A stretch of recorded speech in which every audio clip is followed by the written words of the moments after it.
안녕하세요. 다산에드 전병칠 대표입니다. 오늘은 여러분들께 전기 기능사 실기 기출 문제가 지금까지 어떤 과제가 출제되었는지 제가 총 정리한 자료를 이제 공개하려고 합니다. 여러분들 아시다시피 전기 기능사라고 하는 자격증은요, 2006년도에 처음 시작된 자격증입니다. 2006년도 이전까지는 전기 공사 기능사, 전기 기기 기능사 두 개의 자격증으로 나눠져 있었는데요. 2006년도부터 그 두 개가 통합돼서 전기 기능사가 된 것이고, 그래서 문제 출제의 방향이라든지 실기 시험이 조금 다르게 출제가 됐죠.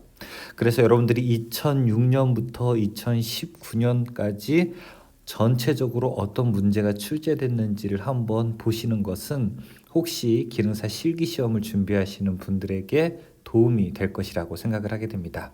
물론 이제 이런 내용을 보고 이 다음 문제는 뭐가 나올지라고 고민하는 것은 저희 다산에듀 연구진의 몫으로 남겨두셔도 됩니다. 그런 부분에서 너무 신경을 많이 쓰거나 아니면 시간을 낭비하지는 않기를 저희는 바라고요. 하지만 전체적으로 이런 문제가 다양하게 출제되어 있다는 것을 기본적으로 생각하시고 문제를 한두 개 명확하게 파는 것도 중요하지만 좀 다양한 컨셉 또 회로마다 각기 어떤 걸 요구하는지 평소에 잘 알아둘 필요가 있다라고 하는 것을 여러분께서 기억하시길 바랍니다. 그러면 설명 시작하도록 하겠습니다. 자, 전기기능사 실기 기출문제 분석 14년치 모두 다 모았습니다. 전기기능사 실기가 처음 시작된 2006년도부터요. 2019년도까지 각각 회차에 따라서 어떤 문제가 출제됐는지 저와 함께 보시죠.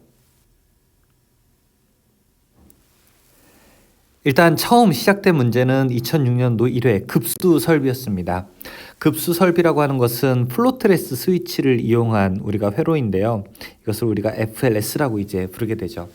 8핀 플로트레스 스위치 하나, 그 다음에 11핀 릴레이 하나, MC 하나, 퓨즈 하나, 이 제어반의 구성이 비교적 간단한 회로였습니다.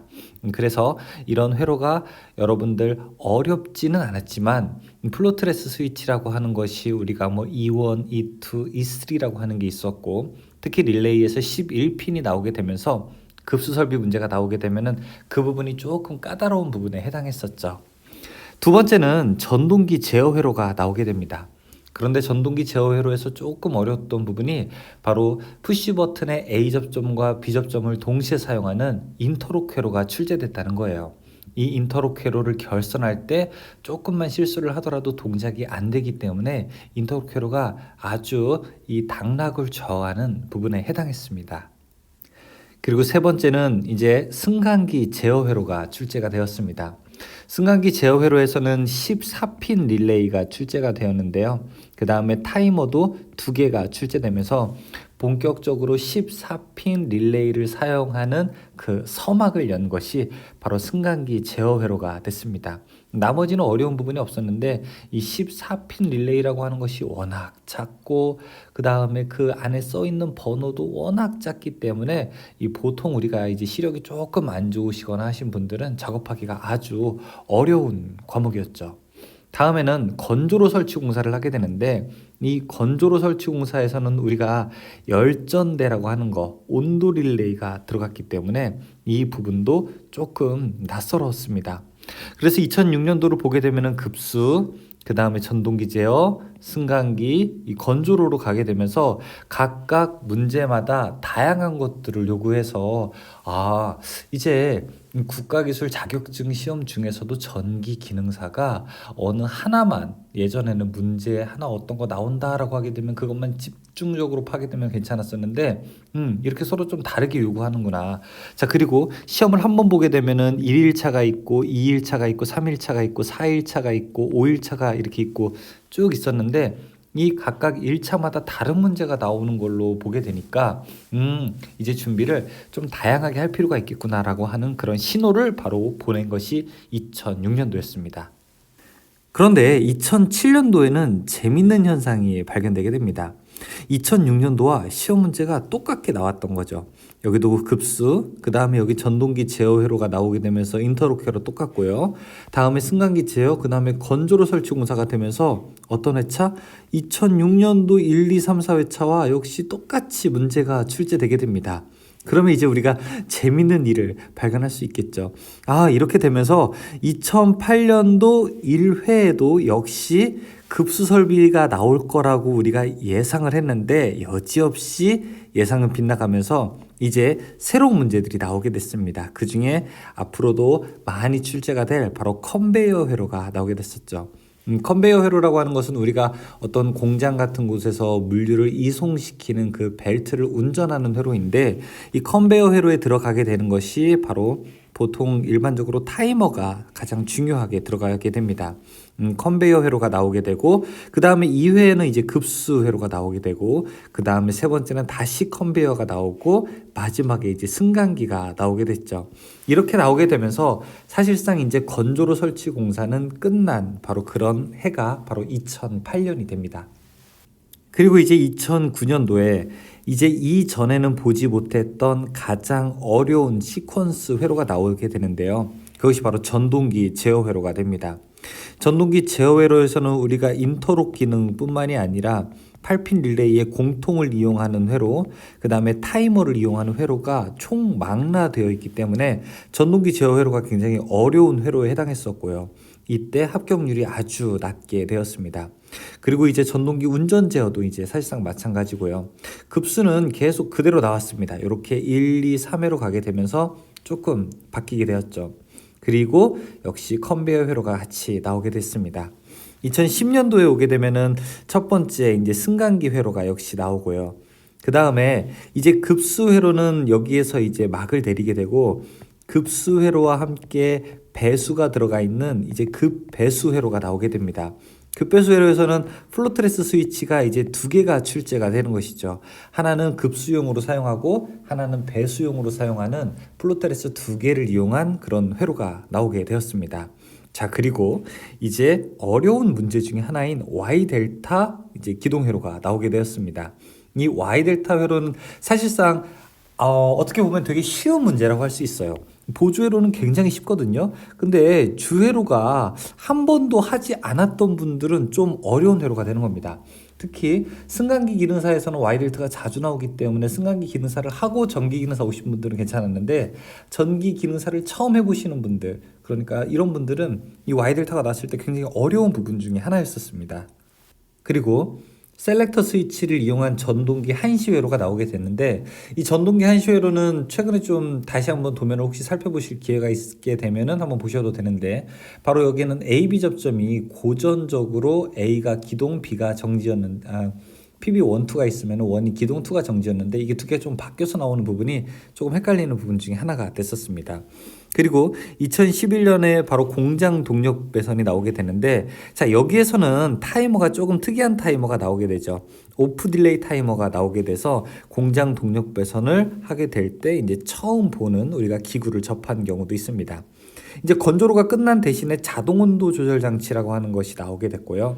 그 다음에 컨베이어, 전동기 한시 운전 회로로서 2011년도의 문제는 좀 범용성을 넓혔다. 그러니까 지금 현장에서 사용하는 좀 다양한 실제 도면을 이 자격증 시험에 가지고 왔다라고 우리가 볼 수 있는 그런 해가 되었습니다. 그리고 2012년도 역시 Y델타 문제가 나오게 되면서 Y델타가 한 번 나온 것이 아니라, 즉 일회성 문제가 아니라 앞으로도 출제가 될 수 있는 가능성을 보여준 해가 됐고요. 그리고 컨베이어 역시 나오게 됐고, 리프트 회로가 나오게 되는데, 이 리프트 회로에서 중요한 것은 다른 건 어렵지 않은데 LS, 즉 리미트 스위치가 나오게 되면서 이 리미트 스위치를 어떻게 처리하게 되는지, 리미트 스위치에서는 단자를 어떻게 빼는지 조금 더 생각을 하게 됐죠. 그리고 리미트 스위치가 한 개만 나온 것이 아니라 A, B 접점 이렇게 섞여 있는 경우도 있었기 때문에 이런 부분이 수험생에게는 조금 이제 난이도가 있는 부분이 됐습니다. 그리고 역시 전동기 한시 제어 회로가 나오게 됐습니다. 2013년도에는 공장 동력 배선이 역시 나오게 됐고요. 공장 동력 배선 역시 오프 딜레이 타이머를 이용하는 회로가 되고요. 그리고 자동 온도 조절 장치, 그 다음에 급수 회로, 그 다음에 전동기 제어 회로가 이렇게 나오게 되었습니다. 그 다음에 역시 승강기, 전동기 제어, 리프트, 전동기 제어 회로가 나오게 되면서 실제로 2019년까지의 문제들은 여기 2014년도의 문제 유형에서 거의 그대로 내려온 형태다라고 해도 과언이 아닙니다. 특히 여러분 Y델타 같은 경우에는 이제 한 번 2010년도에 나오고 2012년도에 나오게 되면서 사실상 수명을 이제 끝나게 됐는데요. 물론 앞으로 나올 수도 있죠. 하지만 Y델타는 이렇게 2번 정도만 출제가 되고 끝나게 됐습니다. 그리고 이제 2015년도에는 원 버튼 회로라고 해서 버튼을 한 번 눌렀을 때 온, 한 번 눌렀을 때 오프가 되는 회로가 나오고요. 여기는 이제 전동기 제어라고 했는데 이 똑같은 문제가 되어도 조금씩 뉘앙스가 다르게 됩니다. 예를 들어 2014년도에 나오는 전동기 제어 회로와 여기 2014년도 2회 때 나왔던 전동기 제어 회로는 조금 두 개의 모양이 다른 문제. 즉 여기서 2014년 4회에서 나왔던 전동기 제어는 신규 문제가 출제됐다고 볼 수 있습니다. 자, 그리고 컨베이어 회로 나오고요. 그 다음에 전동기 운전 제어 회로 이렇게 나오게 됐습니다. 여기도 역시 컨베이어 운전 회로가 2016년도에 나왔는데 조금 모양새가 바뀌어서 리미트 스위치의 형태가 조금 다른 문제가 출제가 되었었고요. 전동기를 수동이냐 자동이냐에 운전하는 이런 변환 회로도 나오게 되었고, 그 다음에 급배수 회로가 역시 이제 나오게 되면서 급배수 회로가 앞으로 나올 가능성을 또 역시 보여줬죠. 전동기 여러 대가 하나씩 동작하는 순차 제어 회로가 나오게 되고, 그 다음에 이제 순차적으로 그 다음에 역을 변환시키면서 운전하는 회로도 나오게 됐습니다. 자, 그리고 자동 온도 조절 장치가 나오게 됐는데, 여기서부터 이제 나오는 자동 온도 조절 장치는 TC, 즉 온도 계정기를 사용하지 않고 순수하게 MC만 사용하는 이제 이런 회로가 됐습니다. 실제로 우리가 건조로 설치 공사부터 쭉 이어져 왔던 자동 온도 조절의 핵심은 바로 온도 계정기를 이용하는 건데요. 이 온도 계정기를 이용하게 되려면 온도 계정기 자체도 고가일 뿐만 아니라 그 다음에 이 열전대라고 하는 온도의 센서를 달아줘야 되는데, 그것 역시 고가여서 연습하거나 시험장에서 비용이 상승하는 원가 상승 요인을 MC를 대체하면서 좀 낮아졌다 이렇게도 평가할 수 있는 부분이 되겠습니다.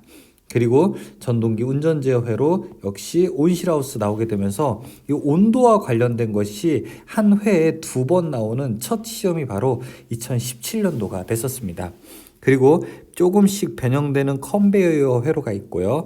역시 온실하우스로 넘어오게 되면서 온도 계정기는 사용하지 않고 우리가 MC를 적당하게 조절하는 회로가 만들어지게 되고요. 그리고 급배수 회로 나오게 되면서 역시 플로트레스, FLS라고 하는 것을 기본적으로 계속 알아두어야 한다는 신호를 보내주고 있죠. 전동기 순차 정역 회로가 2017년 1회 출제되었었는데 이것이 그대로 넘어오게 되었습니다. 그리고 2019년도에 자동 온도 조절 장치, 그 다음에 전동기 순차 제어, 그리고 온실하우스 역시 출제가 그대로 됐고요. 그리고 마지막으로는 급배수 회로가 출제가 되면서 여기 2018년 2회가 여기 3회로 가고, 여기 3회가 여기 이제 4회로 오게 되는 이러한 모양들을 우리가 볼 수 있었죠. 자, 이것을 보고서 우리가 2020년에 어떤 문제가 나올지 예측하는 것은 사실상 불가능합니다. 하지만 앞으로 어떻게 공부를 해야 될지 아는 것은 어렵지 않죠.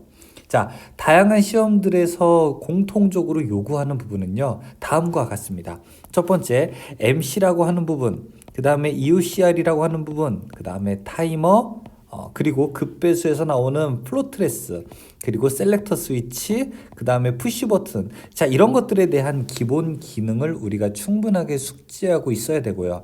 이런 것을 통해서 여러 회로가 나왔을 때, 즉 인터록 회로를 구성한다든지 아니면은 여러 가지 공통이 겹치는 중첩 회로를 만든다든지 하는 다양한 회로를 우리가 미리 연습할 필요가 있게 됩니다.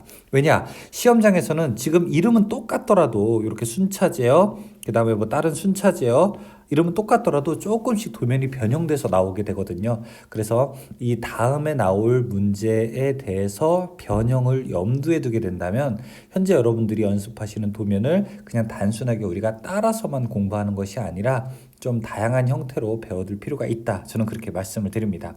여러분 앞으로 어떤 문제가 나올지는 여러분들이 소속한 뭐 학교라든지 학원이라든지 대학교의 교수, 강사, 그 다음에 선생님에게 물어보셔도 괜찮을 겁니다. 혹시 여의치 않다면 저희 다산에듀가 함께 할게요. 무슨 문제가 나올지는 저희도 100% 장담은 못하지만 어떠한 유형으로 나올지는 저희들이 계속 연구를 하고 있습니다. 자, 제가 그 카페에 가니까 어떤 분들께서 이제 옛날에 문제가 뭐가 나왔고 그 다음에 앞으로 뭐가 나올 거다라고 하는 그 다음에 그런 이야기들 많이 나누시는데 좀 객관적인 정보가 아니라 그냥 뭐라고 해야 되나요? 그냥 띄엄띄엄 돼 있는 좀 올바르지 못한 정보가 군데군데 있어서 제가 이런 걸 한번 확실하게 정리해서 전해드려야 되겠다 생각을 해서 여러분들께 이와 같은 자료를 만들고 알려드립니다. 여러분들의 공부에 조금이라도 도움이 되기를 바랄게요. 다산에듀 전병칠 대표였습니다.